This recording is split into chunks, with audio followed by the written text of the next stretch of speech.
எங்கள் தலைவன் வண்டு முருகன் அண்ணன், கருமை நிற கண்ணன், பேச்சிலே மன்னன், சிந்தனை சிற்பி, சைனடு குப்பி, செயல் சிங்கம், பிரச்சார பீரங்கி.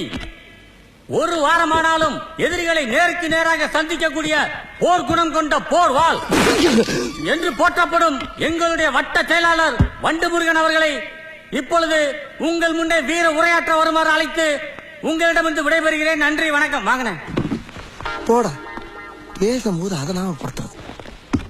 ஐயோ, நம்ம மைண்ட் அங்க போகுது.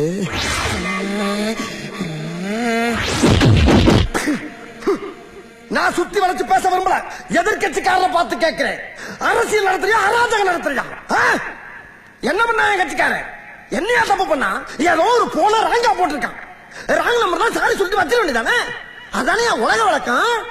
அதை விட்டு 50 பேர் சேர்ந்த ஆட்டோல வந்து என் கட்சிக்காரன் அந்த ஸ்பாட்ல வச்சு துவச்சிருக்கீங்க நீங்க. மாப்பிள, இவன் தான் எங்கேயோ செமத்தியா வாங்கியிருக்கான்.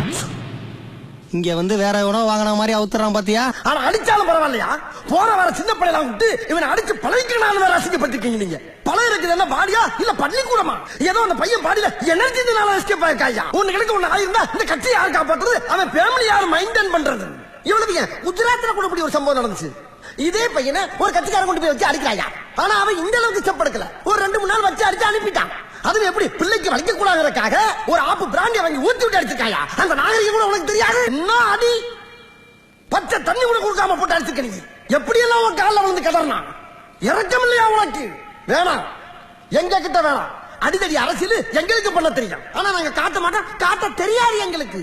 ஒன்னே எச்சரிச்சுக்கிறேன், என் கட்சி தொண்டரின் காலிலே இருக்க சுண்டு வழியில ஒரு குண்டுமணி அளவு ரத்தம் வந்தாலும் சரி, எதிர்கட்சிக்காரன் தலை தோரணம் கட்டி தொங்கவிடும் என்பதை எச்சரித்துக் கொள்கிறேன்.